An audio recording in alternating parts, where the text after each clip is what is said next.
Greetings, noble viewers, and welcome back to, unfortunately, the messed up episode 3 of the campaign. A couple of things to note before the video starts as a whole.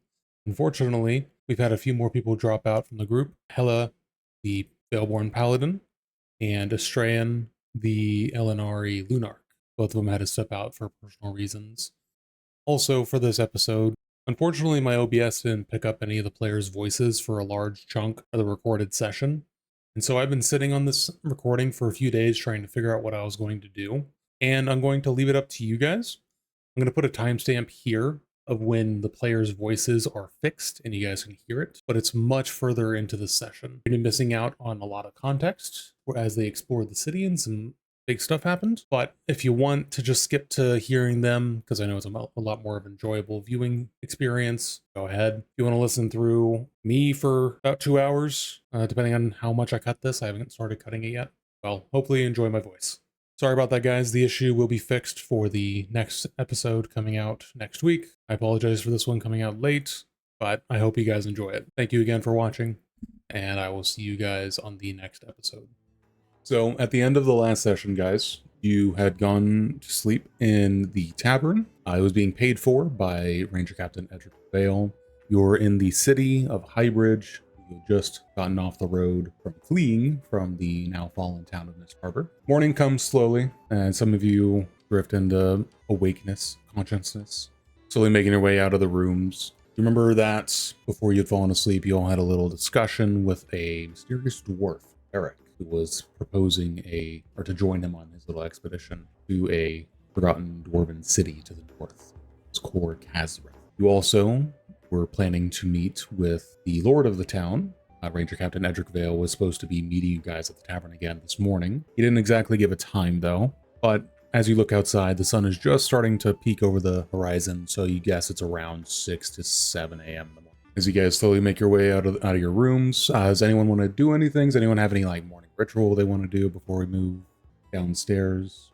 So Talti, as you wake up, you look over and you shared your room with this little chameleon creature, but you kept your distance because you've seen what touching him does to others. You see him in the corner. Gink, how does your augury look to Talti? I'm assuming you're doing a ritual casting. Nothing that I can tell. Danger lurks around every corner. Talti awakens to seeing this little chameleon creature that she's been traveling with, splashing around in a small brass bowl that he's been traveling. Anyone else have any morning rituals they want to do? Alright. Cyrnak goes sprinting out the door. Oxten, what were you going to do? I was going to ask Oxten because it has been a harrowing about 4 or 5 days.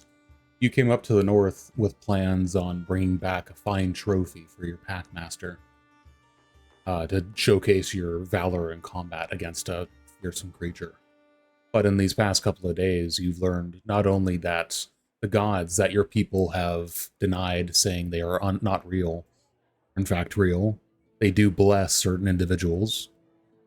You've seen literal magic given by these gods cast before your very eyes. After your first actual peaceful night's sleep, how is Oxten feeling? Okay. So, Talti, Oxten, Stirnak, probably the ones downstairs first. Gink, I'm assuming you would join them pretty soon after you were done with your rituals. Now the question is, do you guys sit together? Because the room is pretty empty when you first go down there. After Stirnak comes back, 20 minutes later, sweating, she's like, oh, good run. Okay, sorry, 10 minutes. Roll me an athletics check. Roll me athletics. Let's see how well you can run. Stirnak, it's been a while. You're getting up there in the years. You aren't as spry as your younger self. It does take you about 15 minutes to get back from your mile run, what used to be a 5 to 6 minute run. So as you guys are all sitting down at the table, the tavern keeper comes walking over with some fresh plates. There's fresh slices of ham, freshly made scrambled eggs, and a luxury for you guys, actual slices of fresh bacon. Foods are normally held back for nobility, but since your meal and that are being paid for by someone else, he's throwing out the red carpet for you guys.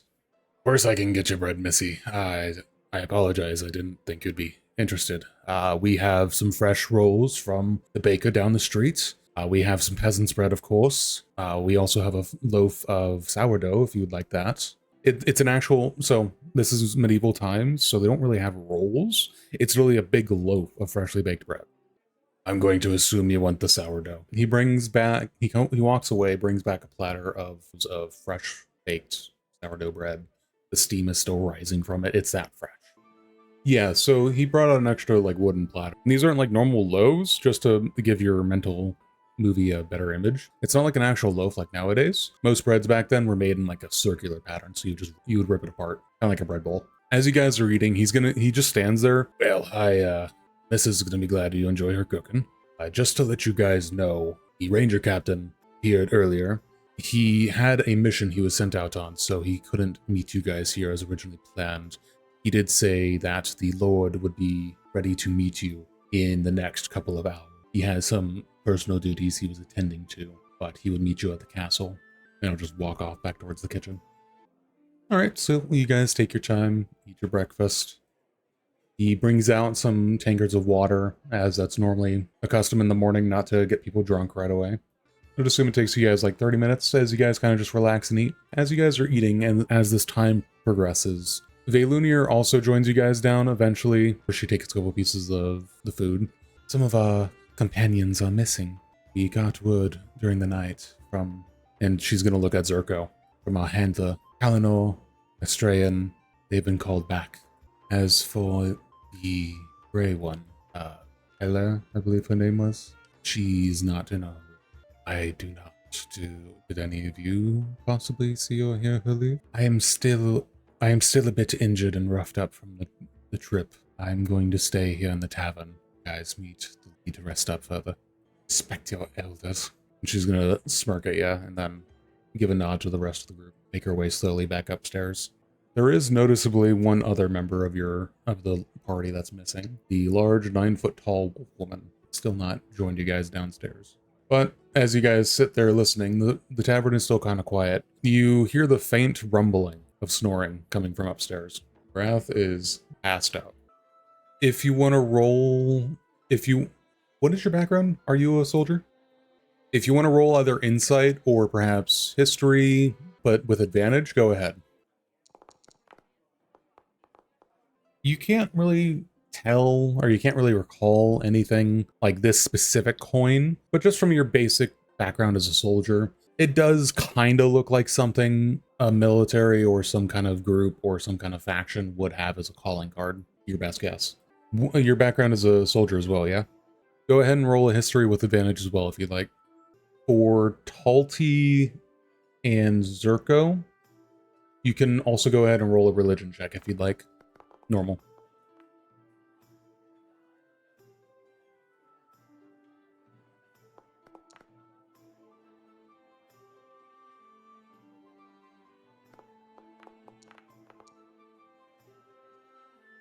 Okay. So first with Steernack with that nat 20 on the history, obviously you don't know what this could be for, what type of material it is. It's not any kind of metal you have ever seen. It is a purplish, almost goldish looking metal made of this coin. It's got this, eye icon on it, engraved on it. Obviously to you, like it's plain as day to you, this is some kind of calling card for some kind of group or faction or rank, but you don't know of what. You just know that it is something that would probably be carried by a group. For Talti, once Steernack says this, or is like, oh yeah, or once Steernack and Oxen are like, oh yeah, that must be some kind of like calling card for a group or something. You looking at the eye, you don't remember of who, but you recognize that eye as a symbol from somewhere in your religious teachings. That's what I was saying. You don't remember which god, you just remember that it was from your religious teachings, but you can't remember which one. The temple is on the way towards the castle, from those that went there before and know the city. Alright, so you guys are leaving the tavern now? Or do you guys want to do anything else? As you guys make your way out into the morning air, the city is starting to come to life around you. People are coming out, going to their designated work spots. You see smiths leaving for the smithies. Some of those are already belching black smoke into the air. You hear the ringing of metal through the air. Birds fly above you. There's the sound of chatter all over the place as you guys make your way down the main road. As you pass through the smithies and you're looking around at the people, before it was nighttime or close to nighttime, so you didn't really get a good look at everyone around you. But as you're walking, you notice a lot of humans in the area. And as you look at these humans, you notice a very common trait among them is golden blonde hair. But a lot of them also have streaks of black going through their hair. As you keep walking, you notice more and more of this. You notice an old man that is pure black hair, whereas a young boy sitting next to him is pure blonde. As you guys walk past the smithies, a couple of them wave to you, obviously seeing you guys as adventurers. Check out my wares! I just make the finest swords in Highbridge. Hey, you look like you need some nice armor there. That armor looks dented. Come check out my wares. What are you buying? Roll me perception. With disadvantage because of how short you are. No, that's all everyone is around you. This is the scene from The Lord of the Rings going into Bree. As you look around, unfortunately you don't see any pearls. This is not a town where you'd often find pearls, especially in a blacksmith's section. You do see some other gems. You see a swordsmith gently tapping in a large sapphire into the pommel of a sword. But apart from that, you don't really see any gems. Or, you don't see any pearls. Yink, where do you keep your scimitar? Is it on you? You never did say it did. Probably some, like, basic leather wrappings. So as you guys are walking, Yink in particular, you get the feeling that you're being called to as, "Hey, small blue thing, hold a moment." You hear it from behind you. As you turn, you see a rather tall-looking human, about 6.5 feet tall, taller than the rest of the people around him. He has long blonde and black hair tied back into a bun on his head. He's wearing a blacksmith's apron, heavy leather gloves. He comes jogging up to you and the rest of the group. Wait a second. May I see your scimitar? Worry not, I'm not going to hurt you. It's just, I have an eye for old objects. I just wish to inspect it. He is not being deceitful. He is showing genuine interest in the scimitar. Everyone else around you is either like a fellow blacksmith, just kind of going about their work. There's a couple of other adventurers kind of just looking at the wares. There's nothing really out of the blue. It's just this one guy came running up to you.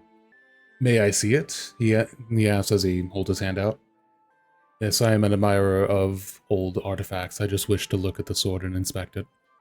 I'm asking him, not you. Yes, by now you guys would know, but also he is wearing heavy leather gloves of a smith. May I hold it in my hands? This is not something where you can just look at it.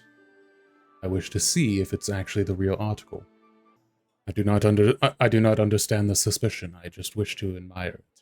He's going to take it delicately from your hands. He has to lean down to do it.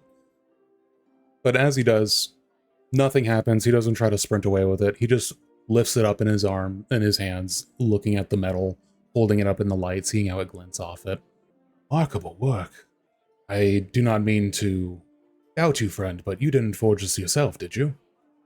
This is from the pre-sundering. This is pre-sundering work, isn't it?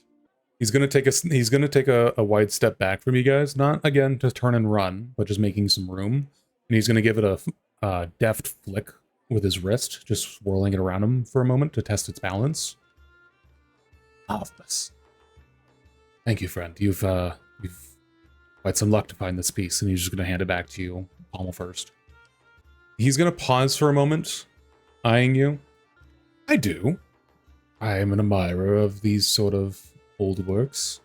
It's always best as a smith to examine old works to try to recreate them. We've lost so much. I don't have any like real pieces like this, just scraps and pieces. Call me Leo. He's gonna hold his hand out. It's nice meeting the rest of you. Well, I must get back to my work. Sorry for holding you guys up. I had to see the sword, and of course now that staff. Thank you for sharing with me. Of course. May the six bless your day. And then he's gonna turn and walk back to his little shop. As you're looking at him, throw me perception or insight if you'd like. Gink in particular said he was looking at it, but if anyone else was eyeing the guy, sure. It's fine. You guys are already getting it. So, God, all you guys rolled good, well, except Starbacks. But as you guys are looking back at him as he goes back to this little stall, he kind of waves sheepishly at an older gentleman in the back, and you can hear him murmur like, sorry. It's clearly he doesn't own the shop. He's just kind of working there and helping the old man. He goes back to hammering on a breastplate. So you guys keep going. Zerko, Talty's weapon is a quarterstaff, a metal quarterstaff. So you guys get past the Smithy district. That's kind of on the main road. Pretty much as you guys are walking through, there's a lot of these. You kind of get the gist. This is kind of what Highbridge is known for. They have a large assortment of armors, swordsmiths, weaponsmiths, stuff like that. You guys make your way up through the first large stone gatehouse that separates the kind of lower district to the upper district of the nobles. There's a lot less buildings up here, a lot less people, but the people you come across are a lot finer in look. Not just humans, too. You see a couple of Elenar, you see a couple of Veilborn as well. They're a bit more of a motley crew up here. Now, you get to an intersection in the upper district. To your left would be the church that some of you visited before. To your right, you look off to the distance. You see another stone gateway, and behind that, a very large, rising stone like heap. And then in front of you, again, is another larger stone gateway that leads to an even higher terrace. And there you see up in the clouds some, the early morning fog still covering it, the castle of the city. Yeah, up ahead you guys do see off on the side of the little square that you're in, there is a little marketplace with some benches. Some noble people are sitting there at the benches eating what appears to be breakfast. There's merchants that have set up a little like shopping cart, or like a food cart. So you guys are in the noble district. Are you guys still wanting to go to the church first? Did you guys want to look around a bit? What do you guys want to do? You have some time. Okay, so you guys go over to Little Market. What are you looking for? So for this little market, you could easily find ink and stuff like that. Rations would be found more so in the bottom district, near at like the tavern or something like that. This is freshly baked food. This is not something that's going to hold for overtime.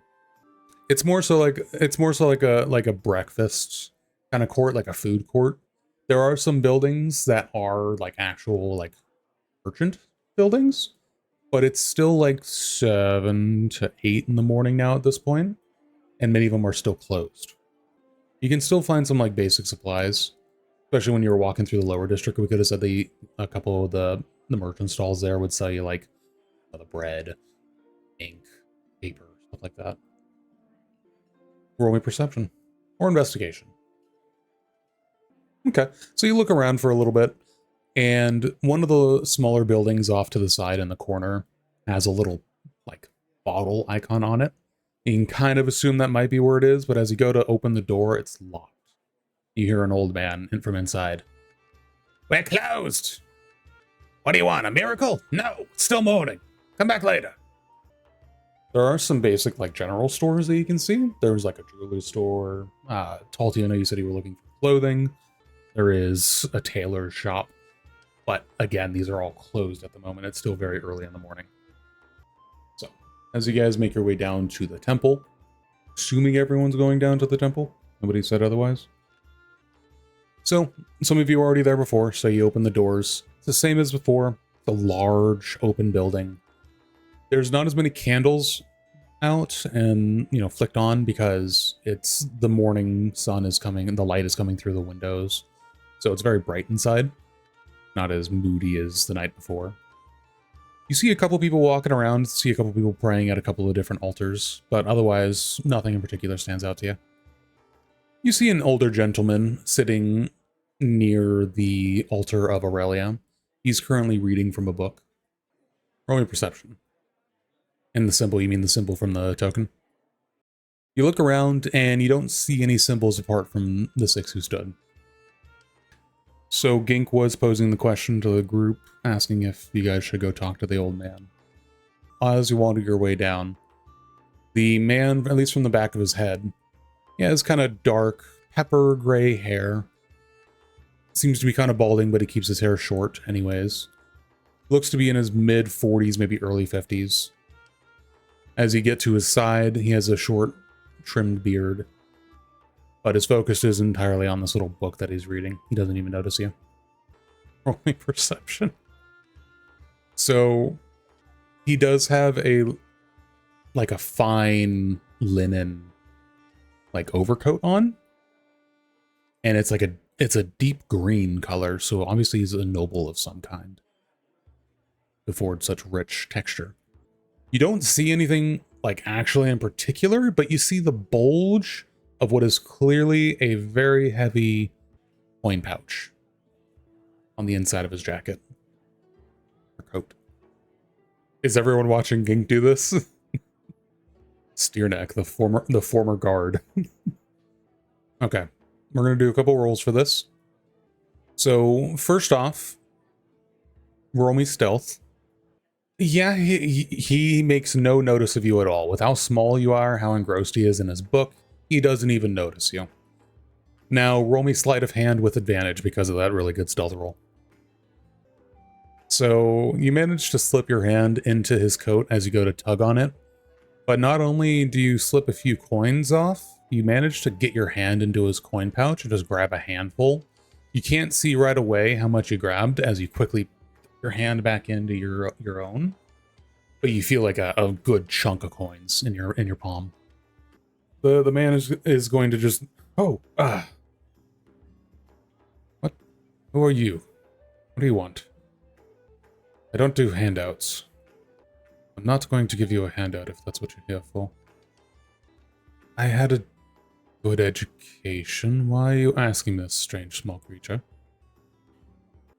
He's gonna stare at the coin, then at you, then at the coin, then at you. Frown when he sees that your eyes blink opposite of each other. Then back at the coin. Indeed, I do know of this symbol. Strange, blinking creature. Where did you come about it? Wanna roll me deception?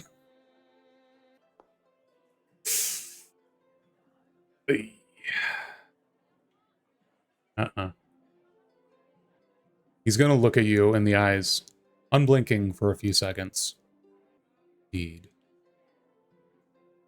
Well, to answer your question, this is a mark of the now forgotten elder god, Arkan. You believe the old stories? The god of magic. Fantasy. Idea. Sure.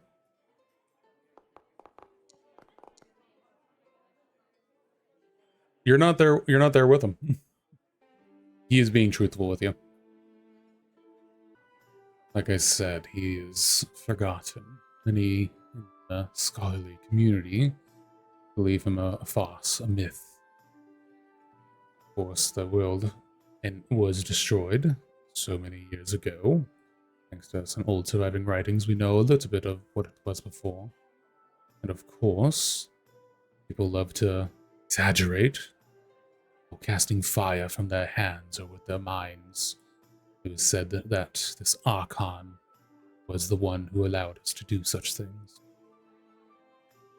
However, it's been a very long time. There are no writings of this god. It is more so just word of mouth, and if you believe old tales told by older men like me. An eyeball is a rather usable icon. Not very original with the original religion, if I must say so. If even to be believed of Archon, that's as far as we are aware. The only thing we found relating to him on old dusty tomes and such. It could be of anything, to be completely honest with you. You haven't looked. You have a handful of platinum in your hand. He's gonna eye the mucus that's clinging to the coin. I Would rather not, but thank you. You can tip me with answering a question, though. Who was this high noble that gave you the coin? The man is not going to say anything, but he's just going to close his book, stand up, and walk the opposite way around you, and then out of the temple. Roll me insight. He has a very annoyed look on his face. You can assume he's very annoyed at being interrupted and being pestered with questions when he's just trying to read his book. So, now that you're looking at it, go ahead and add 33 platinum coins to your coin pouch. Roll me perception, Steernack, and you have spent a lifetime looking for pickpockets. Roll me advantage on this. Everything looks tip-top shape to you. Why do you think he's not a guard anymore? For anyone who thinks that they might, or if you have something in your backstory, like, or if you have perception or proficient in history or anything like that, or religion, go ahead and either roll history or religion. Faulty, because you are from an entirely, set group that believes in Kalyria and everything, you know about the gods, you roll with advantage. Whatever you choose. It'd probably be a little weird doing that. No, I said it'd be probably pretty weird to do that. So for Talty, when he says Archon, that name does ring a bell in your head, and now that you hear it, after seeing the, the eye on the token, like, oh, of course, that one. So you do know from your people's history, and you fully believe in the gods, you know of them, you're taught them. Archon is, as he said, the god of magic, though to your people, he's thought to be dead now, after the Sundering. With the removal of magic from the world, or the world's ending, your people believe that he's dead. Sure, with advantage. You don't need to. Now, what exactly were you trying to recall? And with a roll of 36, I'm taking you to the secrets room. Whisper time. So, with a 36, you as Gink absolutely know nothing. However, there's a wriggling in the back of your head, and a coldness sweeps over you. Thinking back to what Mr. P knows. So, is that what we're calling him now? Just Mr. P. There's a flow of knowledge into your tiny brain. It is not known exactly that Archon is dead. There are tales of gods dying before, so this would not be the first. But normally with those tales, those gods that did fall fell to chaos and returned corrupted. In this instance, it's assumed that he is just dead, gone, destroyed. To quote a purple, wrinkly man reduced to atoms. Yes. Plus, there's been no magic in 2,000 years. And while some of the other gods are now able to communicate with some people, Archon has been silent. Yeah, because nobody can really contact too well outside of the mortal. It is still cut off.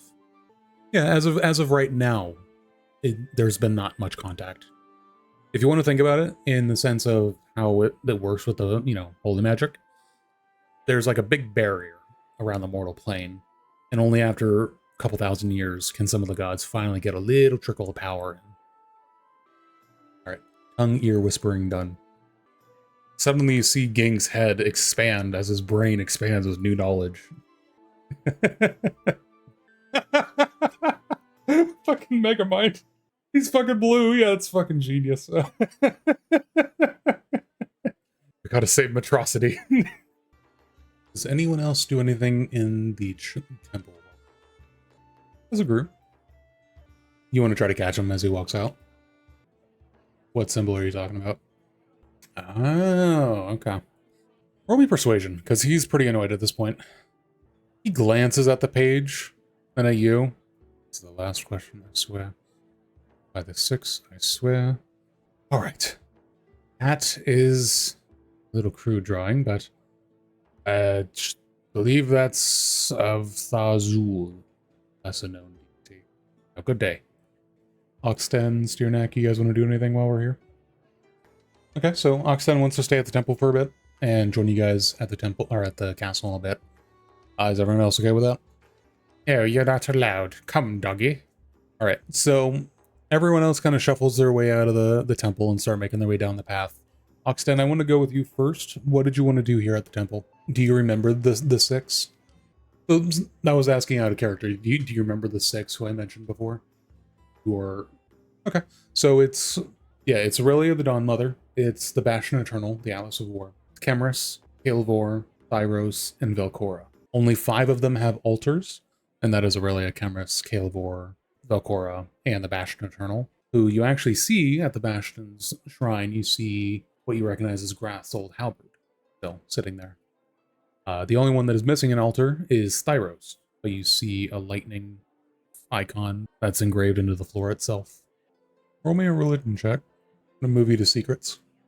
So, even with such a tiny bad roll, as you are sitting down and you are playing your little deck of solitaire, thinking about all the soldiers elsewhere probably doing something very similar, it's not something you really notice or anything like that, but as you're playing, normally you're pretty bad at solitaire, but as you're sitting and just praying and playing a soldier's game in front of this shrine, for the first time in your life with this deck of cards, you get a perfect win. When you bow, roll me perception. Wow. Just wow. You do have you have inspiration, I will say. You all have inspiration still, so I'll give it to you. Yeah, click on the ability, and one, it'll use your second win, but yeah, it'll show you that it's a D10. So an 18. As you do your little bow, each culture has their own bow. What would you say the Karate's bow is? As you bow and bring your head back up, it could be a trick of the light of the morning sun coming in, but in your head, you swear you saw a glint of light in the helmet that stands on the shrine, as the shrine for the Bastion. No, in the helmet, like in the eye socket. Yeah, the helmet itself is, picture a medieval knight's like great helm, but with 2 wings coming up the sides. That is the typical helm of the Bastion Eternal. And at all the shrines, there is a helm just like that sitting on a basic pedestal. So in the visor slit, you see a little glint of light as you move to walk away. Yeah, I was going to say, the game of Solitaire doesn't really take too long, maybe like a minute or 2. That's how long it takes me. So you managed to jog and catch up to the group. You guys were walking your way back down towards the market. The stores are still closed at this time. You were in the temple for probably like, say, 30 minutes. It's around 8:30, 9 o'clock in the morning now. Did you guys want to head up to the castle now? Do you want to do anything else?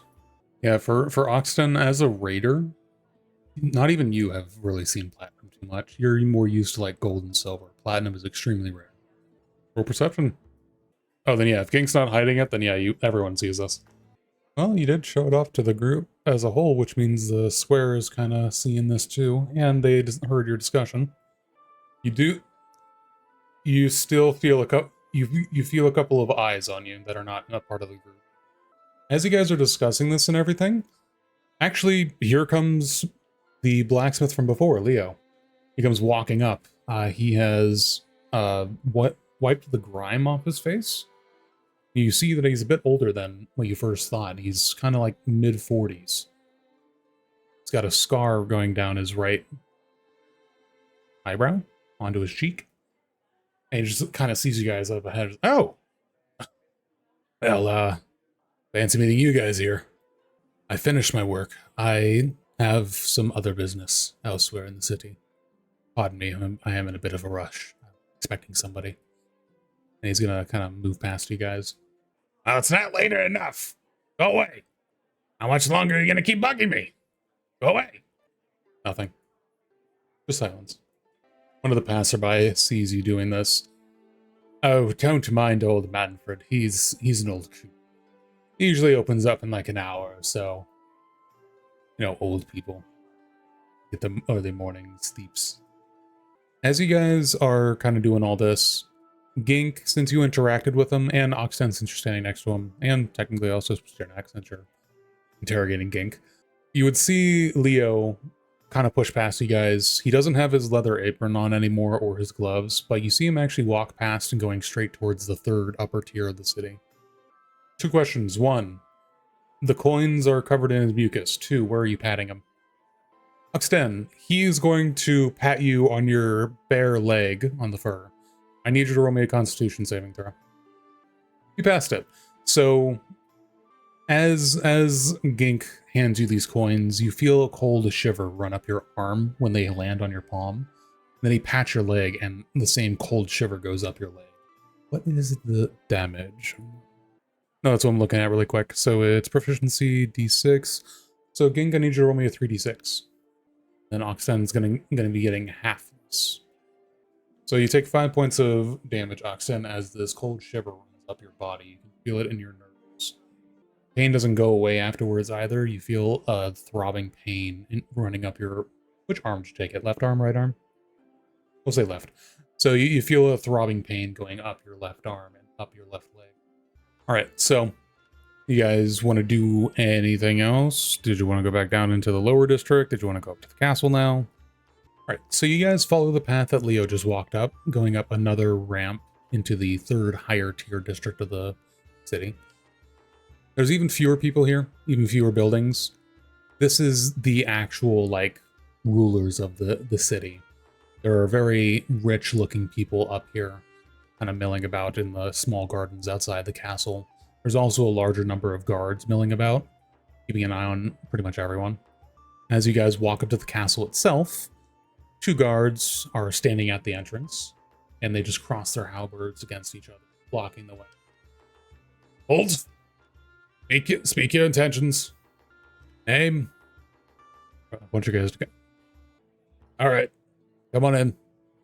Lord Leofric's waiting for you. And they're gonna bump the butt of their halberds against the door, and it opens up for you guys. So, you guys enter into a rather large, grand room. There's a large table set out with many chairs. There's a large hearth fire at the end of it. This seems to be like the main feasting room. Seated inside is just one man, apart from all the other guards. This man is holding a large box, or it's seated on the table in front of him. He seems to be about mid-30s, early 30s. He's got darker skin. He's a human. He's got shoulder-length, lanky, dark hair. He just turns to you guys as you're the newcomers. Greetings. What brings you all in here today? As a matter of fact, I am as well. I come bearing his birthday gift. The man will see you guys reacting, and he'll hold up a gloved... Worry not, friends, worry not. His birthday's not for another month. I just have his gift early. It's a rather rare piece that I managed to find in my travels. About 20 feet away from you guys, still seated at the table. He hasn't shown you. If you want to. Since you guys didn't ask, but I'll give it anyways. My name is Walden. Walden Waldemar. Nice to meet you. Walden, with an N. In. You all seem like a rather interesting group of adventurers. I'm a purveyor of old artifacts. I run a shop over in the city of our... Maybe you've heard of it, Waldemar's Wondrous Wares. I think I'm kind of poking it all over. I'd start with the handle and maybe poke the blade, but it's just like general prods, like maybe a little poke every 6 seconds and just looking closely at it. You have to be touching it the full minute. That's how Identify works. You can't let it go. Okay, sure. I'll hold the handle or, whatnot. So, as you get your mucus all over the handle, and you're looking and staring at this thing intently, you obviously don't know what this is when I say it, but you get the gist that it is a extremely sharp sword that has life-stealing properties. Fascinating. Now, for the actual Identify spell, to give you the actual item, it is a +3 greatsword of life-stealing. Holy shit. Okay. I'll ask more about the situation when I get back, but I suppose Gink gets the the gist of how to use such a thing and whatnot. Yes. Okay. So Gink has been sitting at the table with this man, Walden, for a full minute, just staring at the sword. Well, this isn't awkward at all. Like throughout the minute, his eyes just keep getting wider and wider and wider. Oh my gosh, Gink. Guys, I think we broke him. I think he broke himself. Just as I found gainful employment. I am going to look over the person who is trying to give this away, just like astounded. You're giving this as a birthday gift? He's going to look at you for a moment. Also a birthday commission. I was hired to find an old commodity. I found him. Sorry, I'm confused. This is very pre-sundering. It looks very expensive and seems very strong. Indeed, it should be for the Lord of Highbridge. He deserves not but the best of birthday gifts. He hired my services, and I have acquired the best piece I could find. He tries desperately to let the piece go, even though his fingers want to stick to it. How much did he pay you for that? Not normally one to give out business arrangements, but a healthy amount of platinum. Gink like starts rifling through his bag, seeing if, like, he wants to see if he can like sway this guy, but also doesn't.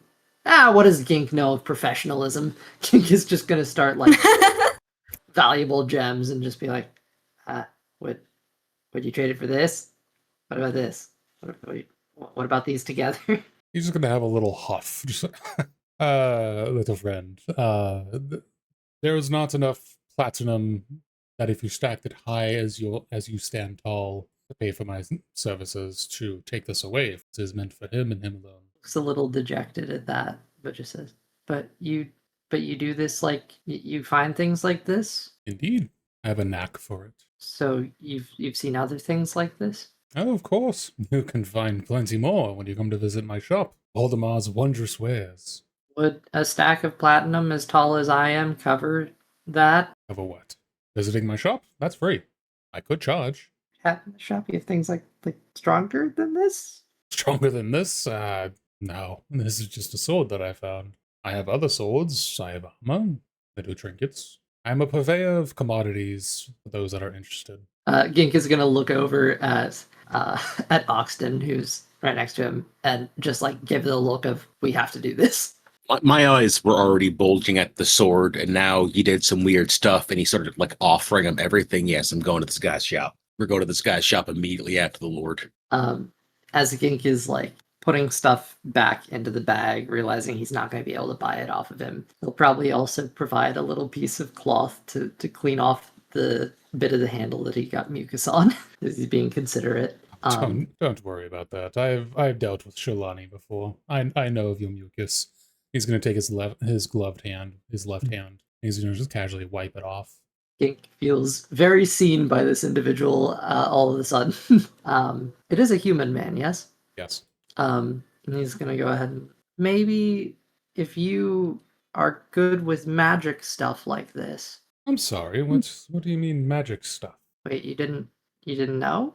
He's going to lean in closer to you, staring directly in your eyes. I'm not sure what you're talking about. You must be mistaken. Can I insight that? If you want to, he's being very hinting at this. You must be mistaken about this being magic. This is just an old sword that I found. Let me go ahead and see if I can. I know he's being dodgy about it, but I want to see if I can understand his intent. Oxton would he's gonna wait to see what Gink does before he like jumps in. So I'm pretty sure he's caught on, but he wants to see what Boss does first. So Gink, trying to figure out what he's meaning by this. Thinking back to the rest of the world around you, magic is thought of as a fairy tale. So the mention and talk of magic is not so much taboo, but you're going to be looked at like a crazy person. But he is notably not looking at me like I'm crazy. Nope. Gink is just going to shuffle around into his bag, sorting through the coins, because he doesn't have a great organizational system, before eventually finding the one. I'm sorry, I probably am mistaken, but if I were to come by your shop, what would this buy me? And I will show the purple token. His eyes are going to look down, and this is the first time you really notice his eyes. They're a bright blue, not like a standard like blue. They are bright blue. He's going to stare at the token and stare at you, and his entire facial feature is just going to change. It was before a very warm smile, a practice smile. His smile disappears, and he leans in closer. You would do best not to show that around. He looks a little taken aback by the shift. Oh, I think Oxton steps a bit closer. Not in between them entirely, but he does make his presence known, like after the guy likes tone after his tone shifts. And I just look at Gink and just give him kind of like a nod, kind of like saying we should just let this be for now. We'll go meet him in public, or meet him at his shop after this. Ink will pick up on that and just sort of say, okay. Put the coin away. He puts it away. You shouldn't be showing that in normal public. I Where did you find that? I didn't think we were in too much of a public space. I assumed we were the only ones here. There's guards around you. Oh, okay. This is the Lord's castle. King sort of sits a little bit and says, there was someone, a noble, not this noble, but another, and he had it, and I started to figure out what it meant, and I thought it would mean something to you. Can I see that coin? And he holds out his left hand, the gloved hand. King is hesitant to hand it over, especially seeing he just put it back in the bag. Can I tell what he intends to do with it? Nope, he's just asking to see the coin. I let you touch the sword. Let me touch your coin.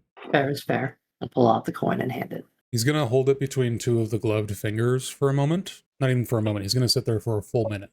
And he's going to look at you. Surprised you haven't caught up on this since you know about the sword. You might want to get rid of this coin. You're being tracked. He's going to hand it back to you. Wait, what? Gink is a little astounded by that. Do you know by who? I don't. But whoever is keeping an eye on that coin now knows about you. Is there... Gink is going to rack his brain to see if there's any way to suppress tracking, such as this one, without completely getting rid of the coin. The only knowledge there is of such a thing, as far as you can tell, as far as your knowledge can tell, is either through the anti-magic containment fields that the Arxarine used, or another similar kind of spell to dispel it. Otherwise, there's no other types of muting it. So this isn't like a lead line box situation. This is I'm stuck with it. Hmm? Ink sort of takes that in from the individual here, sort of pauses and ponders it for a moment before looking at Oxton. Either we toss that coin in the nearest wishing well, or if you wish to find out who is following us, we could lay a trap. Do you have a bad experience with these people? Looking over at the magic-eyed man. I've had run-ins with individuals holding that coin. Given that you don't know about it, I'm assuming that you are not part of this group. You would do well to toss it, or give it to me to destroy. It might be a lead to something that happened in Mist Harbor. Have you heard? Kind of just like looks between you two. Heard what? There isn't really a Mist Harbor anymore. It's what we're here to discuss with the Lord. What I felt? I feel like... Sorry? Nothing. Very well. You should discuss this with Lord Leofric as soon as possible then. You should be coming down any moment. And as if on cue, of this large feast hall, to the left of it, looking from the doors, the main doors, there's a large wooden staircase that leads up to a second floor, and a door right on the balcony there. From that balcony comes walking out a man around early 40s. He has long black and gold hair that sits around his shoulders. Comes to the balcony railing and smiles down at you guys. And as you look up at him, you notice a scar running from his eyebrow down to his cheek. Ah, welcome, friends. I apologize that you caught me in my smithy attire, but it's nice to meet you all. And as he walks down the stairs, it is indeed the same man, Leo, that you met at the blacksmith section of the city. Oh, is in... Dun, dun. Steerneck snaps to attention. Oh, stop. There's no need for that. So, yeah. Besides, you already met me. You met me on one of my little days off. I like to take a half day or a day to just work in the smithies. But, greetings. Welcome to my city. And walks up to all of you and goes to shake your guys' hands. While he's distracted, Gink slips the coin back into his bag. That's it. Joins the rest of the group. When he gets to you, Gink, he goes to shake your hand, but seeing the mucus on your hand, he just kind of reaches over and pats you on the shoulder. Good to see you again. Good to see you too, sir. And he's Gink is gonna noting this, realizing he needs to get some sort of hand covering or gloves. turn to Walden. And unlike the, professional handshake he gave the rest of you, he just pulls Walden into a good old hug. Walden, my friend, good to see you again. I take this box as what I might think it is. He goes to open the box. Of course, it's the red metal, the great sword. He pulls it out and swings it around deftly. Even though with you guys close, he is expert enough with it to not nick any of you guys. Ah, what a beautiful blade.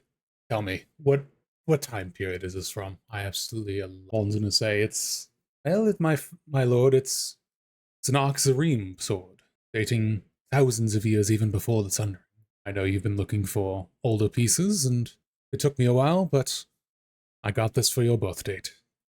He's gonna look very pleased, and then, holding the sword at his side, Walden is gonna give Gink another look down in his pouch where he put the coin, then back up to Gink. Remember what I said. Then he's gonna walk off. Leofric is gonna just look past him. I have never seen Walden like that. What were you discussing? Just what a great quality of sword you have there. It's incredible. It's gonna be a fine piece to my collection. I did not lie to you earlier when I said that I do collect old pieces. I have been eagerly awaiting a piece such as this. He's just eyeing the blade. So you have a lot of stuff like that? Oh, of course. Every man needs his hobby. I just like to find old pieces of weapons and armor. If they're damaged in some way, I like to restore them if I can. It's just what I do. Great hobby. Luck to the rest of the group. Steernak's still standing at attention. Now, my ranger captain said that you had some news to report about the town of Mist Harbor, as it were. He said that something terrible has befallen the town, but I had to send him out to Thorm's Watch for any further inquiry. What has occurred? Steernak will go to parade rest and be like, my lord, Mist Harbor has been overrun with creatures of the mist and of, according to my friends here that were there, a creature of ethereal make that would play a flute. And the town itself was set ablaze. Many of the people were dead. The Lord himself died, and his son is now Lord of what is left, I guess. We got out of there so that we could get here as fast as possible and tell you of what happened. And so he starts spieling everything about Mist Harbor. Ooh. That is dire news. What of the people of Mist Harbor? Were there any other survivors apart from yourselves? Some. Most were fortifying themselves in the Lord's castle at one point. But after we left, I couldn't tell you what happened. But there were still some alive before we left. As you were regaling the tale to him, he would have sat down at his throne and just kind of stroked his beard for a few moments, staring into the ground as he ponders. What of House Strenga? What of House Strenga, the ruling lords? The ruling lord had perished. We found his corpse in an underground tunnel.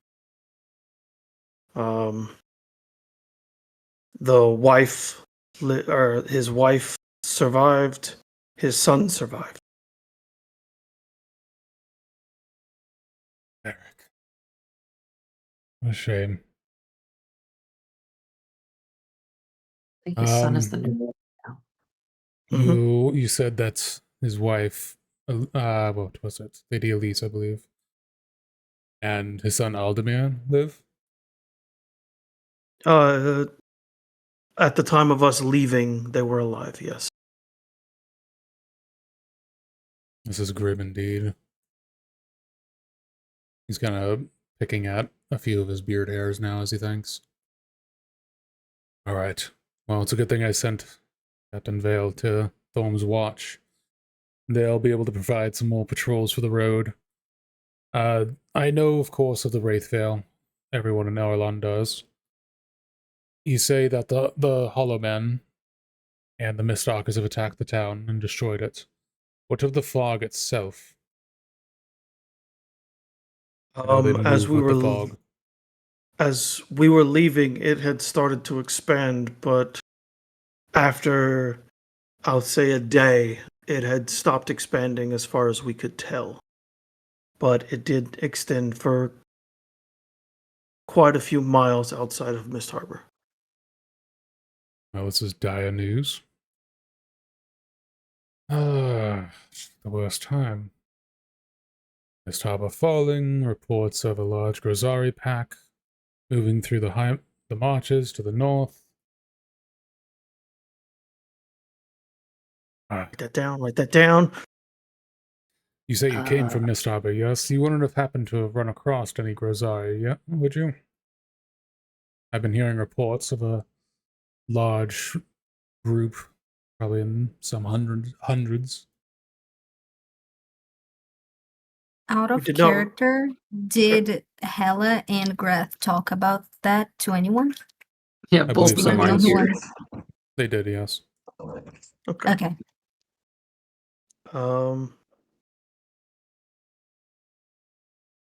Cernak will look a little confused and be like, I personally did not run into any group of anyone. We ran into an ornery old man. But that was about it for me. So you guys didn't run any Grozari? Okay. We found camps. Found We camps? believe they belong to Grosari. Yes. Out of character, are we intentionally not telling him that they seem like good guys? Yeah, you guys Stiernak, you guys ran into Grozari. They would have told you. Two people Yeah. did. Neither of them are here. that's why I worded it the way that I Yeah. did. Yeah, that's why I asked out of character. And I'm only talking about what I actually saw, which was the tent, which we didn't even get confirmation. I mean, we saw the footsteps, but Are you meaning the log cabin? yes. Oh, were the tents not? Oh, so The it was tents interesting. the Latcher nest. Yeah, because I thought, okay, so I was misremembering. Because I remember the footsteps at the cabin, they were for sure Grozari. But I thought that the camp belonged to Grozari because I think we asked about the height of the tent, something like that. No, they were just, It gave me they the were wrong just impression. standard. They were just standard tents, and there was dead humans. So, are you guys intentionally not telling him about it? Um, Yeah. If y'all want to, Depends. y'all go ahead. I wasn't here. I was okay. elsewhere during that time period. Yeah, Kink's not the talker of the group, but I happen to remember the interaction. So, me as the player. Just to be clear, those are the guys that gave Graf the halberd, right? Yes. Yes.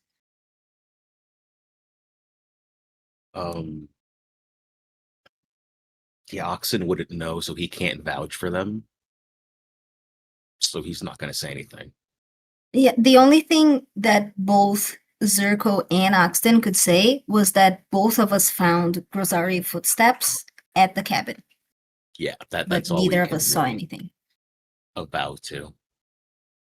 Can I invoke weird Gink meta knowledge to get this conversation? Well, that's the thing. Right. Again, Hella and Grath did say that they ran into a large group of Grozari. Right, but I don't know the full extent of it. Yeah, of course. So you can keep all this info if you want, and just say you didn't find any Grozari. That's what I'm trying to figure out. What do you guys say? I think we can Okay, safely say that some of our companions ran into them, but what do you think, Ike?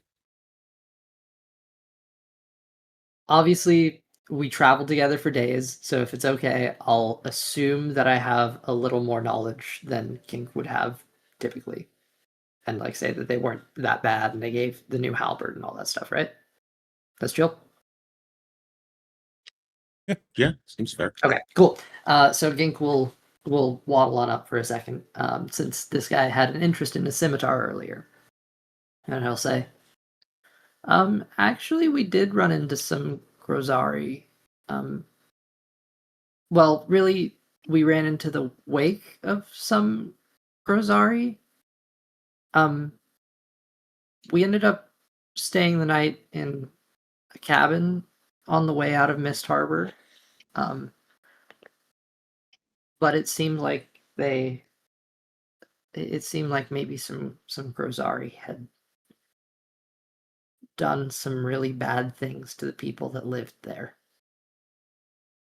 I also heard from a couple of our friends that there was a big group that was traveling, but apparently they were actually not mean. Like, I guess they gifted one of our companions a halberd, kind of like, and it sort of looks around a little bit, and then I suppose points to the one by his belt, the scimitar. I don't think they mean any harm, for what it's worth. At least that's what our friends said. Only that were true. I've been fighting Grozari raiders for decades. Well, What they what do said. you think about them? Oh, What do I think about them? Yeah. They killed my brother. I hate them. Did you see any Grozari in my city? He stops to remember. No. I see. You have to go on campaign almost every year to fight off those damned raiders from the mountains. No, I do not like Grozari. I mean no offense, sir.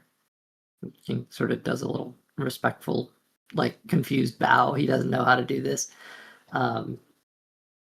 But as he does, but the traveling ones, they didn't seem like raiders. At least that's what our companions said. They seemed like they were peaceful and they didn't attack when they could have. Well, it matters not of what I think on the matter. The king has, on learning of this, demanded the banners to rally and ride out against them. Okay, well, maybe you could just try to talk to them first. They might actually be allies.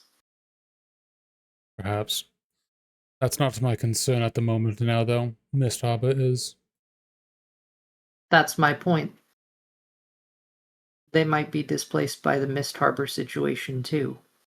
Okay, so we can handle this on our own.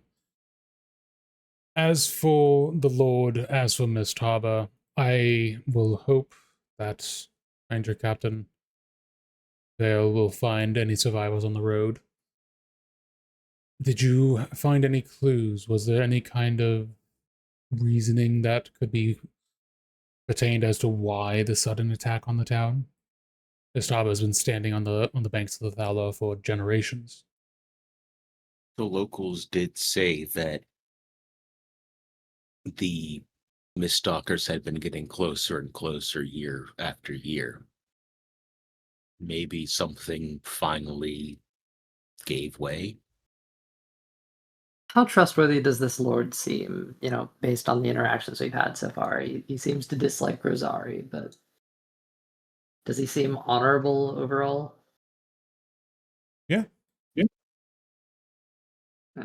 No roll necessary. All right. The town itself was clean and tidy. Everyone was happy. So from that, you can guess that he's a good lord. Everyone has their own hang-ups, and his hang-up is Grozari. Okay. King sort of shifts a little awkwardly, knowing that he may have already overstepped, but he says, if memory serves right, I think there may have been some people that went into the Wraith Vale and disturbed him. And King sort of shudders a little bit. And him being... Sorry? Who's him? You say they disturbed him. Who is him? King sort of looks to the rest of the group. At who's him, Oxen speaks up and says, our group encountered the Hollow Mans deep in the Wraithvale woods. Leofric is going to just kind of roll his head to look at Oxten. The Hollow Man. We were guided by a strange woman, and I began to give like details, and begin to give like a detailed encounter of like everything I remember, like walking into town, meeting the rest of the group at the bar, like finding this strangely pale woman, and running into the Hollow Man deep into the Wraithvale woods. Like I began to like describe what he looked like, how he moved, and then how on the way back to the boat, this strange woman tried to trip me. And our group was able to escape and try to get as many people like into town as we can, but the Hollow Man, like, I guess must have given chase on a old boat. What was the name of the boat? Does anyone remember? Above board? The North Star. The North Star. It is in the notes, But so how he, I'll give you that. How he like rode into town on the North Star with just a boat full of the mist stalkers, and how upon leaving town we encountered some of our fallen companions who were who bought us time to escape. These companions, they survived? Where are they? Are they among this group here? They fell at the hands of the Hollow Man. And I like describe how like it seemed like the Hollow Man, like what one of our companions slashed across his chest and it went through like mist. The Hollow Man reached inside of their chest, pulled out something, and then they dropped to the ground. And then as we were leaving Wraithvale, about a day's out, at the edge of the mist, we saw our companions, and then we heard the flute, and then we saw them walk back into the mist and then vanish. And I describe how they were ghostly. They didn't seem, from what I could tell, to be undead, but they weren't themselves. Leonfric's expression is just going to go stern, and then just the frown deepens the longer and longer you go, until he is just holding this greatsword across his lap. His elbows are on his knees, his hands are just clasped together as fists, and he's just staring at the ground, listening. We grew up on fairy tales, wet nurse's tales about this Hollow Man. But for some reason, I believe you. It would explain that strange group that rode through town the other day. What strange group? No, I was down in the smithies working with old Reginald. There was a group of 6 black-robed riders that rode through from the bridge. They didn't stop for supplies. They didn't stop to greet anyone. They almost knocked over a couple of people. They just rode straight through town. If they had the void itself behind them. So they just rode through and kept traveling? They didn't stop? No, they just went straight through. Like they were running from something?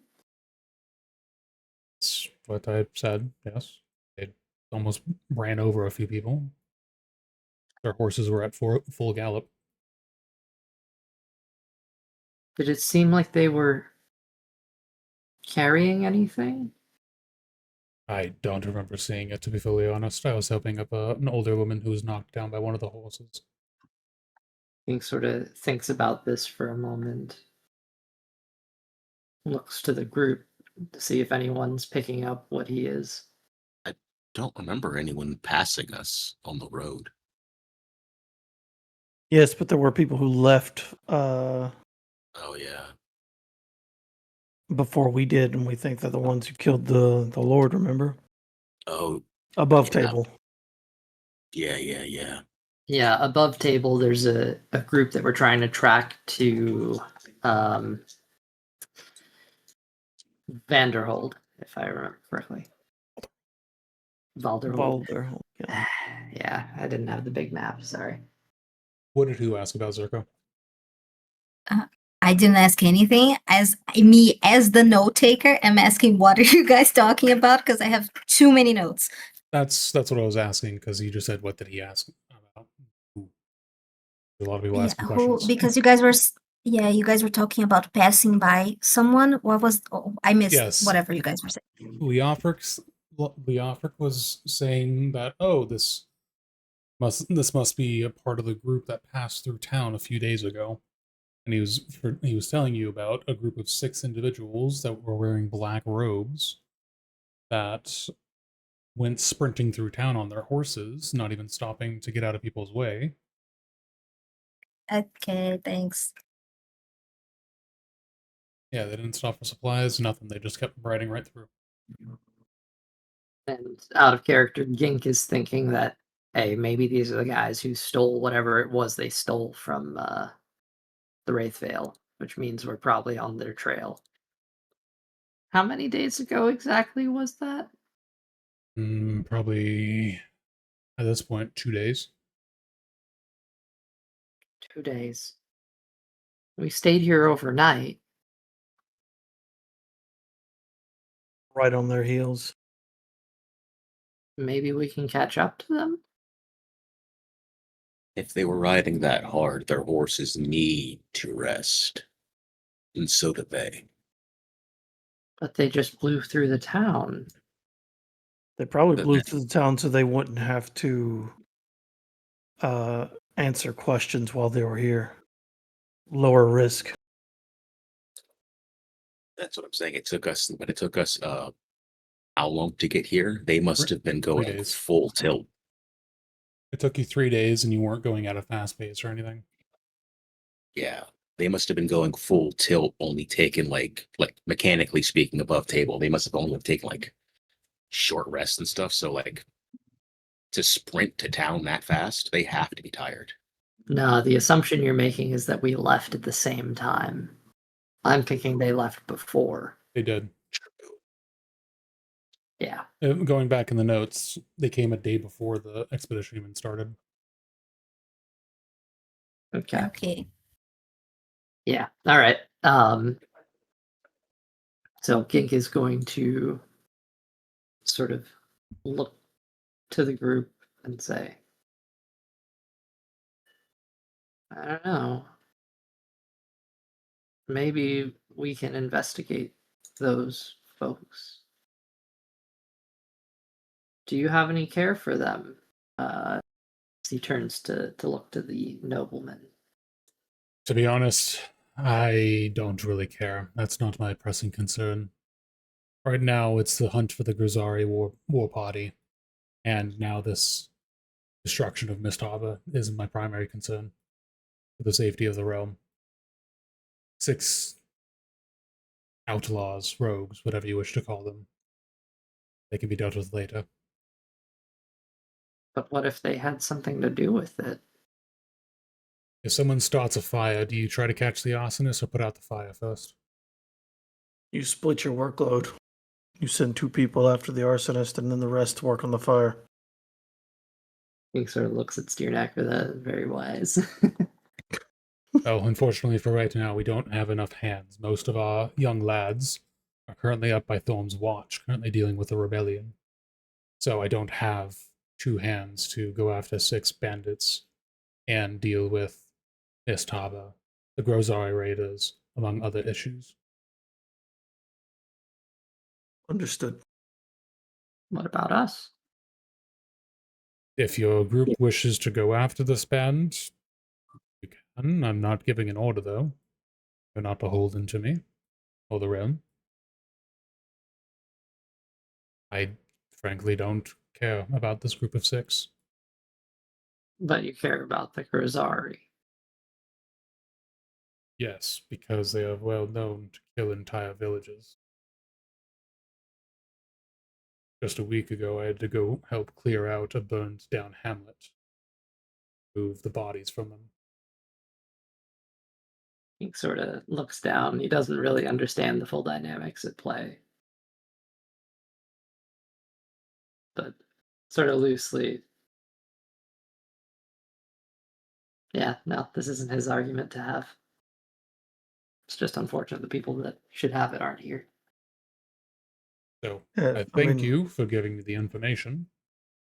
Now more I have to deal with, but thank you. He's going to then get up and walk over to one of the guards and whisper something to them. The guard's just going to salute and walk off. Sir, Yes?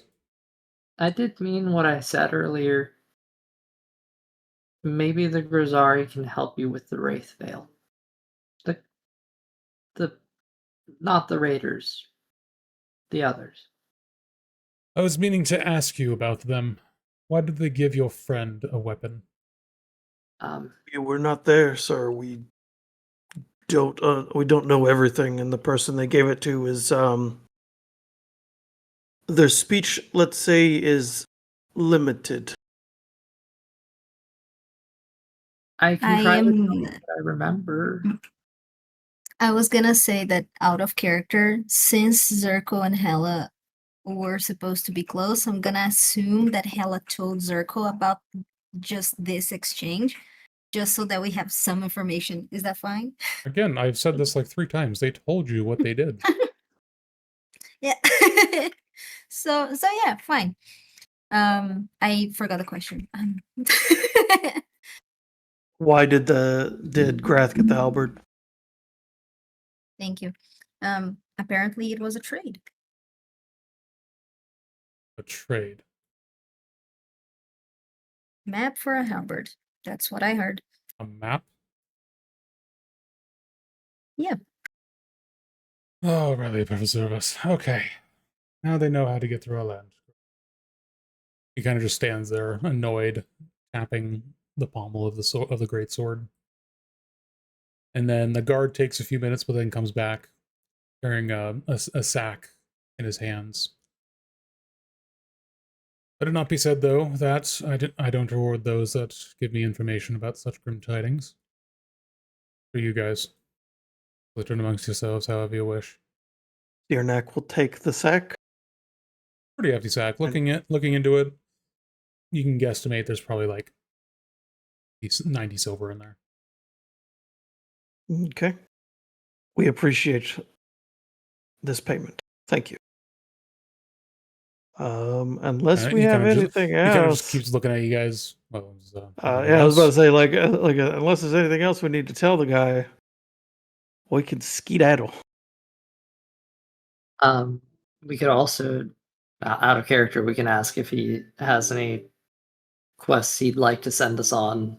Otherwise, maybe we chase those guys or figure out the Dwarven City thing. I say we we'll have the characters talk about it afterward, but not in his presence, because right now it's either we go after people or we go after treasure. And we kind of need to figure out what kind of party we are.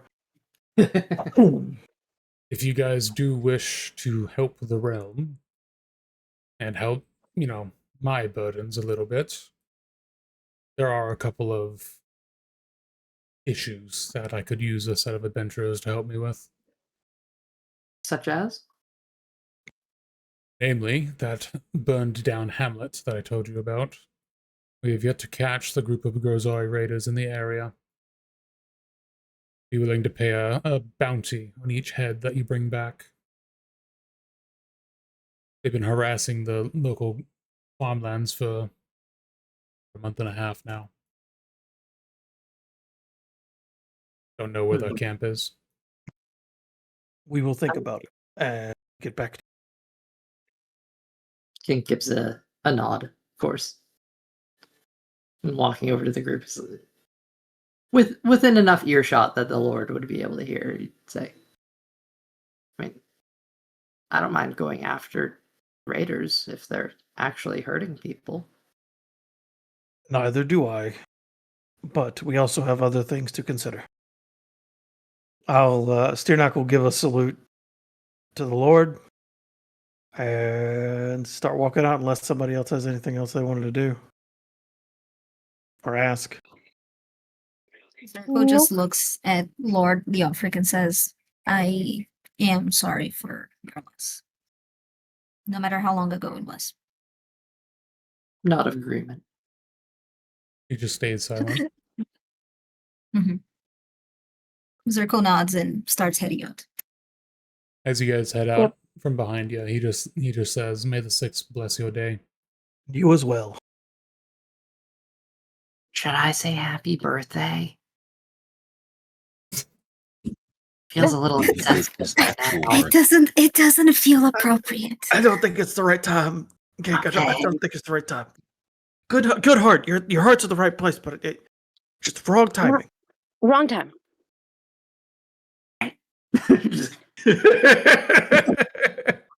Waddle, waddle. As you guys are walking out, you kind of go back to this main square. The gate door, the gates of the keep open up behind you guys, and running after you comes a woman with bronze skin, dark hair. She's wearing a red and gold dress, the colors of House Raider. Comes running to you. Adventurers, wait a moment. Stop and turn. Oh, thank you. I am the lady of. I am Leofric's wife. My name is Lady Amara. Snaps to attention. Oh, stop that. I apologize for my husband's gruff behavior there. Any mention of his brother brings him to anger. So if you return, please do not bring it up in his presence. But one thing that he should have said, one, thank you for bringing this information to us, and two, he would like to request that you bring this news to the capital when you can. You see, many of our couriers have been getting lost on the road west, so as of late, we assume because of the raider presence. Understood, my lady. If we head that direction, we will. Do as you ask. I thank you. May the Sixth bless your day. She's going to give you Yours guys a as well. smile and then walk back towards the keep. Steernock salutes and then turns around and starts walking away. Cute. Okay, so you guys All have right. met Leofric Rador, you even met his wife, Mara. You guys are walking back into the top district of Highbridge. Where do you guys want to go? What do you guys want to do?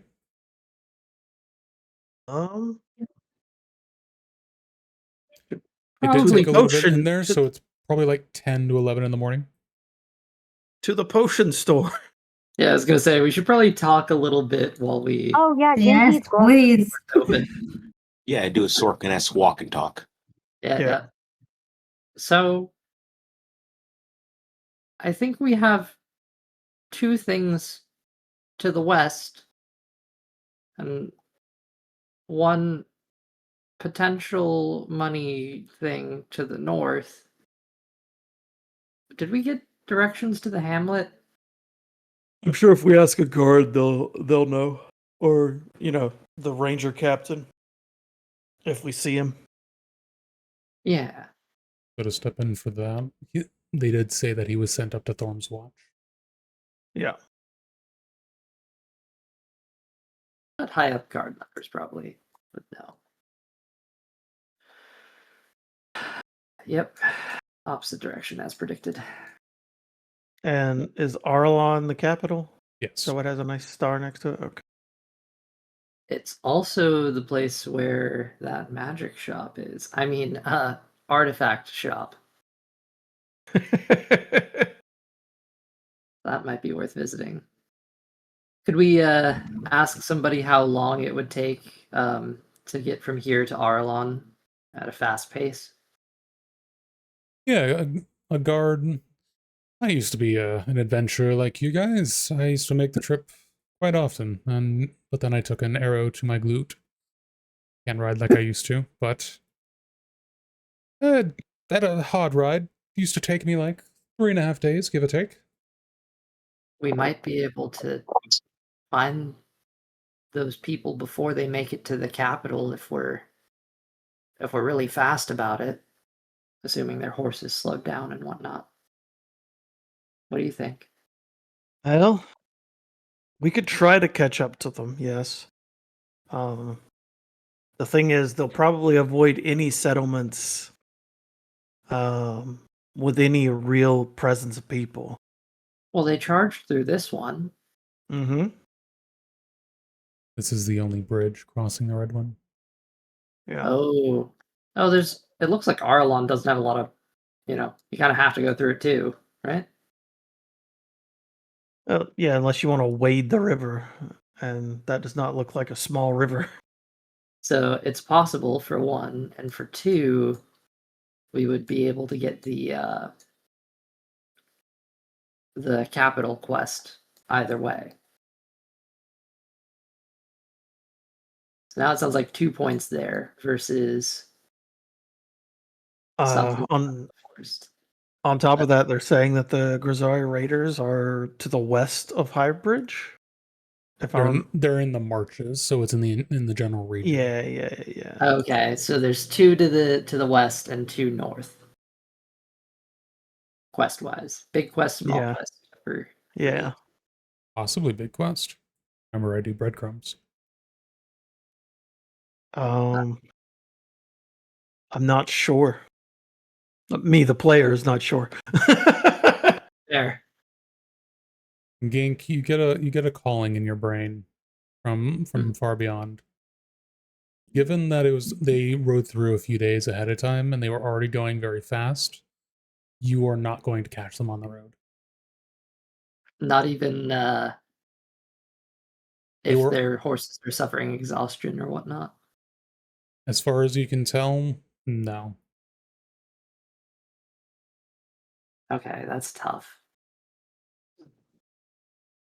Because you guys took a leisurely pace here. Yeah. Could we?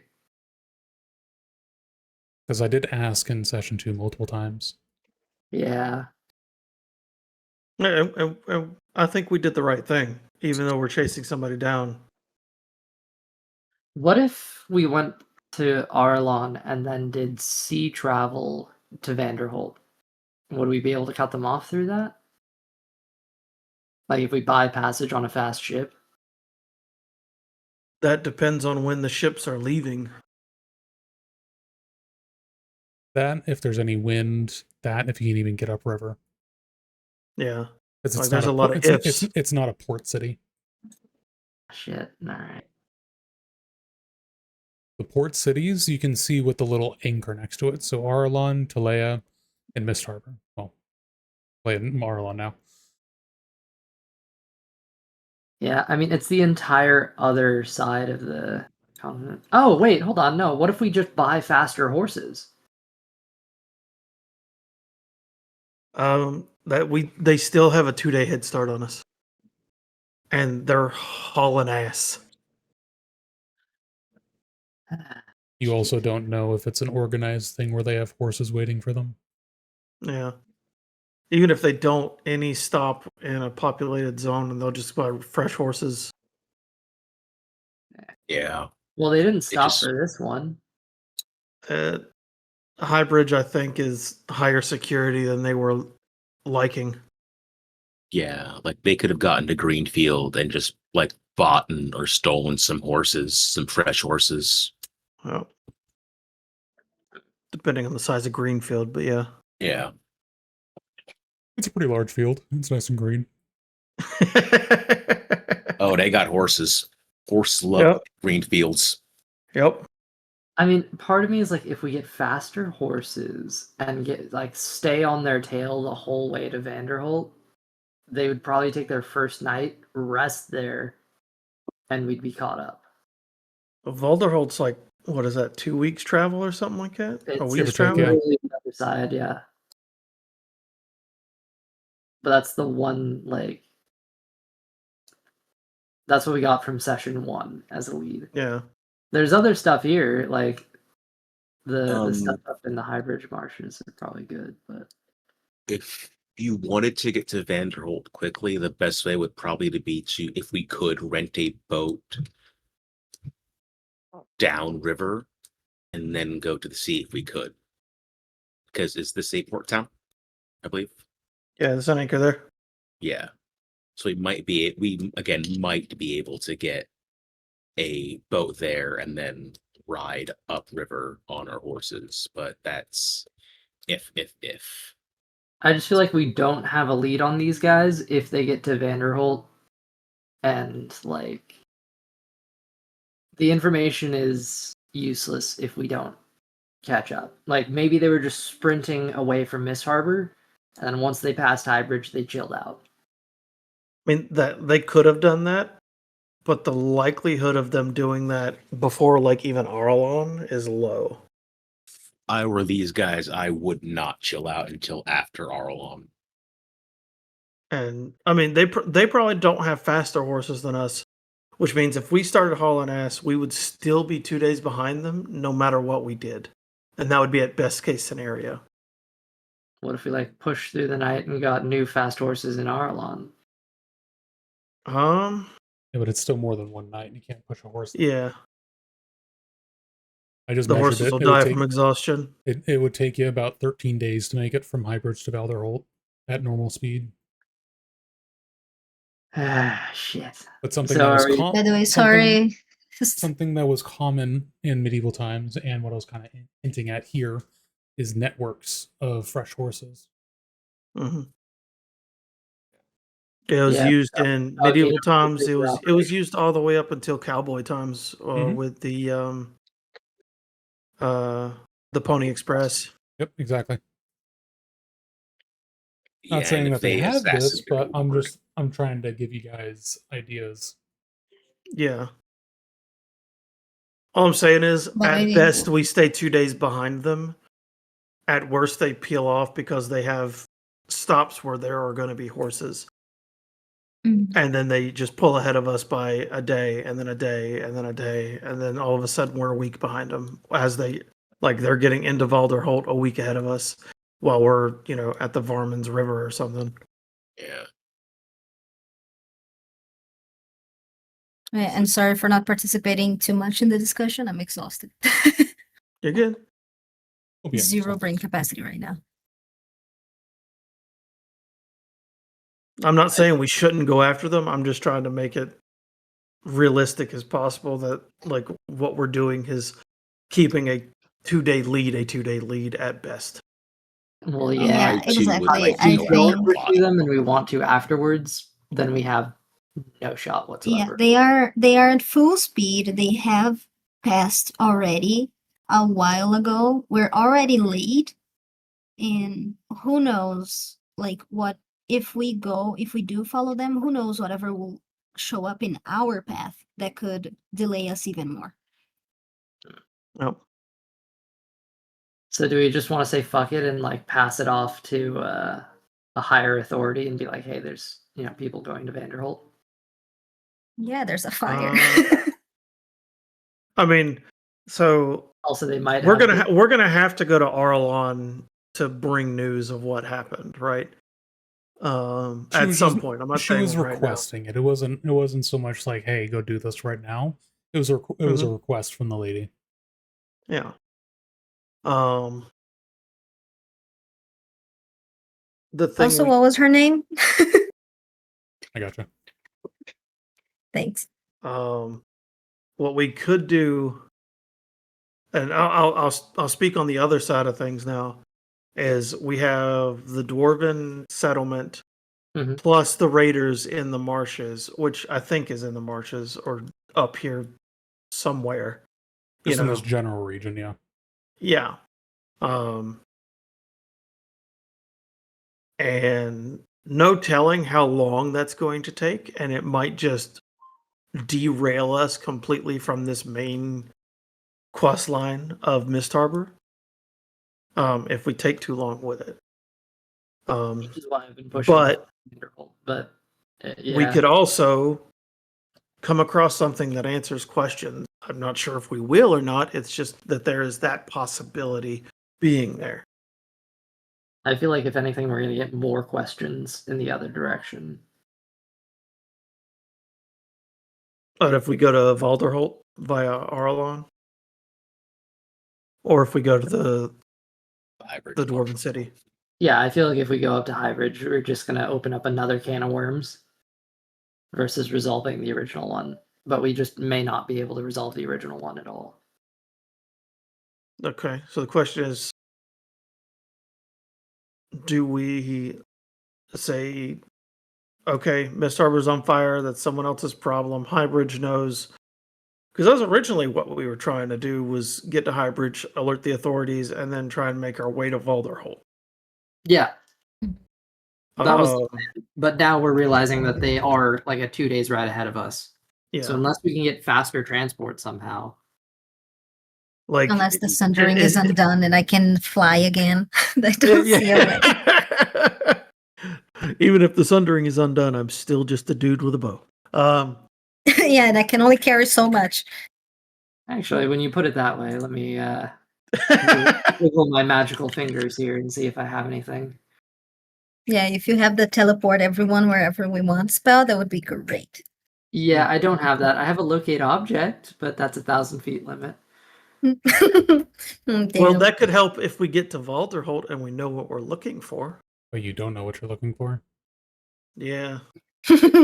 That would be helpful if we had a different scenario. That's not this one, unfortunately. Yeah. All right. Hold on. Insane idea. What if I cast Prayer of Healing on our horses? So they get the benefit of short rest. How about that, Nate? I mean, it's a and I was gonna say that doesn't affect us, so we would still be tired. I mean, I don't know how we work. A creature can't be affected by the spell again until that creature finishes a long rest. Plus, it takes 10 minutes to cast. Yep. 10 minutes is shorter than 8 hours, though. 10 minutes is shorter than an hour. But yeah. It wouldn't do much, but maybe it would add up over the sheer amount of time that we have. A voice in the back of your head says no. The voice in the back of your head says, no, stop it. It makes no sense. All right.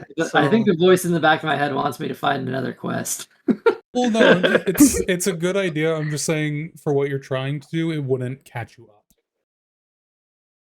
If we saved 50 minutes every day from here to Vanderholt at a fast pace, that wouldn't contribute, because it's basically an hour a day that's saved. No. Unfortunately, no. But we'd at least we wouldn't catch him on the road, but we'd be within, how many days was it? 13 days travel? Yeah. Hour every 13 days. 13 hours. A day and a half. Instead of 48. Yeah. That's better than nothing. That makes mean, it more like- feasible that we'd encounter But that. still, we still wouldn't be able to reach our goal, right? Because this is the best case scenario. Even in the best case scenario, like we have no guaranteed. I don't think we have any chance of reaching this specific goal. Like, so what happens if we let's go through it. What happens when we reach Valderholt, right? Let's say we maintain, at best scenario, we maintain our 2-day distance from these people that are riding ahead of us. What happens whenever we reach Valderholt 2 days behind? 2 days Yeah, is too whatever long. they're doing, whatever they're doing, they have already done it by the time we Yeah. arrive. But And that's if they're going to Valderholt. We don't actually know they're going to Valderholt. We're making a Mhm. guess on that too. that's what the paper said. The Paper paper said had like Valdo. 4 letters. Yeah, Valdo. The paper could be a liar. You didn't test deception on the paper. Ah, shucks. I should have checked to see if it was forged. You should have checked if it was lying to you. Sorry, I can't Yeah. check to see if it's forged. I can So only it- write so well that it can't be forged. They could have been saying meeting at the Valder River. They could have been saying Valderholt. They could have been saying Valdus, but I doubt that. Yeah, it wasn't Valdus because it was specifically VALD. Okay, so it can't be Valdus. So All right. here, so just to jog your guys' memory from the notes. Mhm. Paper said incursion successful, recovered item immediately placed en route to Valdo. Yeah. And you guys are assuming it's either Valderholt or maybe the Valdor River. Something that I thought might pop up in your brain. It could also be a person. Yeah. I guess. I don't. Yeah. So what if they stop in Arlon, go to somebody named Valdouche, Damn and it, how'd you know? My dastardly plan, all ruined. you know what I mean? Like, It could also be like, depending on how it was spelled, Oh. it could be like the Valley Lords. Like if there's just missing letters and stuff. yeah. If they're heading that Or- way. Or worse off, the worst case scenario, they're ahead of us and they're going to Talia instead to meet somebody with a name like Valdo. Yeah, we do a whole incursion reach there, and they're like, no. And they're going to Talia to get on a boat. And then we've lost them forever. I mean, if we don't chase after the best option we have, then we have lost them forever either way. Yeah, true. Unless they go and cause some other massive catastrophe somewhere else and the Wraith Veil continues to spread throughout the world. Suddenly there's a huge wall of fog coming from Talea. Nah, I mean, like, Shit. Oh.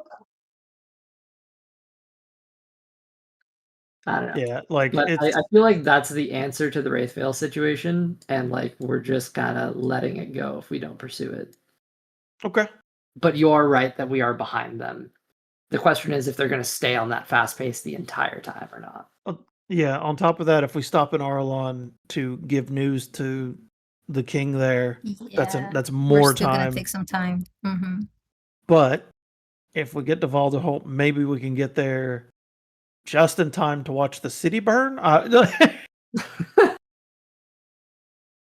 But I'm also of the opinion that I think I've made up my mind. I don't think we go into the marshes. I don't think we go do this dwarven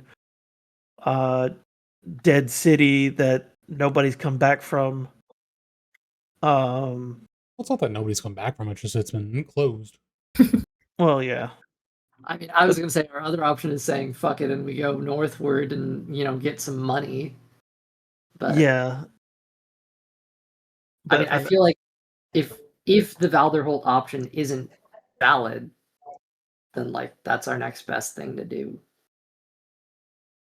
I say Also with Maybe- the Dwarven City, I did mention it, so I'll mention it again, just in case you guys are forgetting as well. It's not just money. This is a city from before the Sundering. yeah. Oh, so I have my vote. Yeah, I was wondering if In that the case- purple coin might be connected to this dwarven city. I suppose that could be a thing, yeah. But the one guy who actually knows something about it is in Arlon. So No, Walden, he's still in Highbridge. He hasn't left the city yet. sorry, it has a shop in Aralon. Could ask we could ask if they're good enough friends, we could ask to meet the king at like, or maybe at like the shop, like at the king's smithy or the lord smithy. I mean, he's probably going to be there in the morning or there with the king if they're that good associates. You keep saying the king, you mean the Lord? Yeah, Lord. I'm looking at the Arlon and I'm going big star important. Yeah, Alright. I feel we're letting the air quotes main quest slip through our fingers if we don't pursue Valderhold. But also, if we do pursue it, it sounds like we don't have any way to catch up, even if we get our Mm-hmm. best possible horses or take a ship or whatever it might be. Like we wouldn't get in front. Unless something, happens to the people on the road in front of us that slows them down. Then maybe, but The only benefit I can think of for us going to Valderholt is that my character used to live there. And maybe we can get extra information out of the guards. But other than that, like I can't think of anything else. Yeah, and for me, thinking about my character, now thinking about it, I think the Dwarven city makes more sense if we are discussing pre-sundering items. Or at least a pre-sundering location. Gink likes his shinies, so like it's not the end of the world if we do go for the city and maybe, clean up some Grizzari raiders along the way. But Mm-hmm. I feel like we had a hook in session 1 and we're letting it slip away if we don't pursue it. Are we sure we don't want to tell the Lord about what we found and who we think those 6 dudes who blew through might be? Well, that was the other option. Yeah, if we don't specifically pursue Vanderholt, then we should probably go tell him and, resolve I that. was thinking if it's that big of a deal, then we should probably like tell the Lord, hey, those 6 guys who blew through might have Yeah, someone should be from on the it. Mist Harbor. I think somebody mentioned that, didn't they? I hinted at it, but I Yeah. didn't actually specifically say why I thought that was the case. And to Yeah. him, it was like, it's not important, whatever. Yeah, I have a feeling that no matter what we tell him right now, he's more concerned about Thorm's Watch and now Yeah. Mist Harbor and the marshes with the raiders. Mm-hmm. And the traveling Grozari, which he's going to want to massacre. Yeah, he already has a full plate. We just asked him about dessert. Yeah. So, could travel to Arlon and inform about the both things that the Wraithvale is happening. And oh yeah, also if there were people who blew through here earlier, they're going to Valderholt to give away whatever. What we can do is if we can talk to the dwarf guy and see if he'll give us a little extra time so we can go to Greenfield and then come back to Highbridge, or he can meet us in Greenfield, depending on where we're going. And ask the locals there if they saw which direction these like cloaked figures ran off to. And if they got fresh horses here, like try and get a little more information maybe. It has also occurred to me, if we do go to Arlon itself and get an audience with the king, there is a king in Arlon, right? Yes. That's the person we're going to inform about Mist Harbor and the Wraithvale. He might actually know about the noble of Mist Harbor and see if there was any associates that he might have had that would be the people going to Vanderholt. So we would at least get information about that. All right, so now the question is, do we go west and get information or go north and get shinies? Both that's are treasure digging. You can still go west because your original thing was pretty smart to go to Greenville at the very least. Yeah. You just jumping in, that is a smart idea. Yeah, I say we talk to the dwarf, tell him to give us like an extra day so that we can go to Greenfield and have time to come back. And if we're not back by the time the expedition's supposed to leave, then he can leave without us. But it gives us time to go and get information so that we can know where like they're headed to. Because if they're going to Talea, that's a different story. Mhm. Like if they're going to Talea to get on a ship or something, then it gives us like more of a chance to catch up. But if they are going towards Arlon and then probably Valderholt, like that gives us basically no time, nothing, no leeway in catching up with them whatsoever. Because ships are notoriously not on your time; they're on their time. Now, maybe they have a ship lined up in Talea, and shit, we lost them. Or maybe they have a ship lined up in Arlon, or maybe they are going to Valor. I don't know. We don't know. I say we try and get more information and give us a little more time for prep with the dwarf. This keeps both of our options open. It does. I suppose I'm for that. As much as I wanted to resolve something tonight, that seems smart. Anyone else? Majority rules for me. It sounds good. I mean, it leaves options open for us. Okay. As long as everybody's on board with it. It's just something I came up with off the top of my head. So, Yep, I'm good. okay. All right. So, let's get some shopping done and then go try and talk to a dwarf about being patient. Yeah. Chill out on your expedition. I will say we are at the cutoff point because we did discuss having a cutoff point from now on. Do you guys want to go do that shopping and talk to the dwarf? Do some of you want to go now? Totally fine. I can keep going if you guys want to. I can, but I probably should go to bed. I personally would prefer to stop, but if Yeah, if I people wanna want to I wanna continue. stop. Okay. I think, is it necessary to have interactions for the shopping, or can we just like do equipment buying on the side? Yeah, if you want to do equipment buying, that's fine. It was more so I was talking about the dwarf. Oh, Okay. okay. But unless you just want to say, hey, we need extra time, we're gonna go check out Greenfield really quick, and then we'll be back probably like a day and a half or so. Yeah, that's pretty much all we're going to tell him and see if he agreed to do that or not. Roll me Worst comes to persuasion. worst, we bribe him to stay or something. Yeah. Some of us are rich. Roll me persuasion. What you talking Some about? of us. Ain't that right, boss? Ain't that right, boss? Roll me persuasion. Whoever is going to tell him or ask him to wait. Please don't make it me. Somebody with an actual charisma score. I'm not somebody with an actual Well, charisma you brought it score. up, Sirnak, so you get to roll it. Oh, baby. It's your plan, your plan. consequences. You know what? Oh wait, I do have a persuasion bonus. I'm proficient in it. I can help. All right, yeah, I'll take Sirnak, you that. do have inspiration as well. Don't forget. Yeah, that's probably gonna have to use it. All right, what am I rolling with advantage with the help? Yeah. Yeah. Okay. Is your bonus you above got a 2? it. My bonus is a 0.